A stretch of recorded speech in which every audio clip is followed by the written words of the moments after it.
বাংলাদেশ জাতীয়তাবাদী দল বিএনপির চেয়ারম্যানের দায়িত্ব নিলেন তারেক রহমান। দলের চেয়ারপারসন বেগম খালেদা জিয়ার ইন্তেকালের পর তিনি এই দায়িত্ব নিলেন। বিএনপির পক্ষ থেকে জানানো হয়েছে, দলের চেয়ারপারসন ও সাবেক প্রধানমন্ত্রী দেশনেত্রী বেগম খালেদা জিয়ার মৃত্যুজনিত কারণে দলের চেয়ারম্যান পদটি শূন্য হয়। গঠনতন্ত্র অনুযায়ী জাতীয় স্থায়ী কমিটির সভায় সর্বসম্মতিক্রমে শূন্য পদে আনুষ্ঠানিকভাবে বিএনপি চেয়ারপারসন হিসেবে তারেক রহমানকে দায়িত্ব প্রদান করা হয়। আবু সাইদের রিপোর্ট।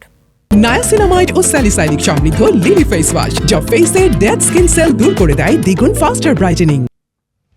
দীর্ঘ ১৭ বছর পর গত বছরের ২৫শে ডিসেম্বর দেশে ফিরেন বিএনপির ভারপ্রাপ্ত চেয়ারম্যান তারেক রহমান। দেশের মাটিতে পা রেখে এভারকেয়ার হাসপাতালে যান চিকিৎসাধীন মা বেগম খালেদা জিয়াকে দেখতে। তারেক রহমান দেশে ফেরার ৫ দিন পর এভারকেয়ারে ইন্তেকাল করেন বিএনপির চেয়ারপারসন বেগম খালেদা জিয়া। এরপর থেকে দলের চেয়ারপারসনের পদটি শূন্য হয়ে পড়ে। শুক্রবার সন্ধ্যায় গুলশানে বিএনপির চেয়ারপারসনের কার্যালয়ে বৈঠক বসে বিএনপির সর্বোচ্চ নীতি নির্ধারণী ফোরাম জাতীয় স্থায়ী কমিটির। তারেক রহমানের সভাপতিত্বে এই সভায় উপস্থিত ছিলেন বিএনপির মহাসচিব মির্জা ফখরুল ইসলাম আলমগীর সহ স্থায়ী কমিটির সদস্যরা। পরে ব্রিফিংয়ে মির্জা ফখরুল জানান, বিএনপির স্থায়ী কমিটির এক জরুরি বৈঠকে সর্বসম্মতিক্রমে তারেক রহমানকে দলটির চেয়ারম্যানের দায়িত্ব প্রদান করা হয়েছে। জাতীয় স্থায়ী কমিটি ইতিমধ্যেই আমাদের দলের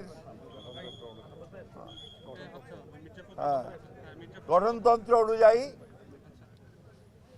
দলের ভারপ্রাপ্ত চেয়ারম্যান জনাব তারেক রহমান চেয়ারম্যানের দায়িত্ব গ্রহণ করায় সন্তোষ প্রকাশ করেছে। ফখরুল জানান, নির্বাচন কমিশনের অনুরোধে তারেক রহমানের উত্তরাঞ্চলের সফর স্থগিত করা হয়েছে।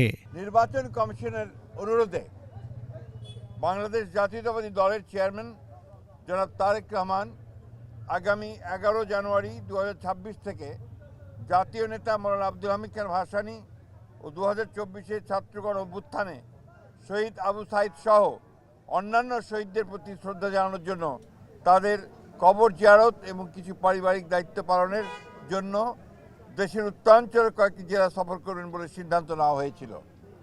এ ব্যাপারে নির্বাচন কমিশনের অনুরোধে বাংলাদেশ জাতীয়তাবাদী দলের চেয়ারম্যানের এই সফর স্থগিত ঘোষণা করা হয়েছে। নির্বাচনী পরিবেশ বজায় রাখতে সরকার ও নির্বাচন কমিশনের প্রতি আহ্বান জানান বিএনপির মহাসচিব। আবু সাইদ, ২১ টেলিভিশন, ঢাকা।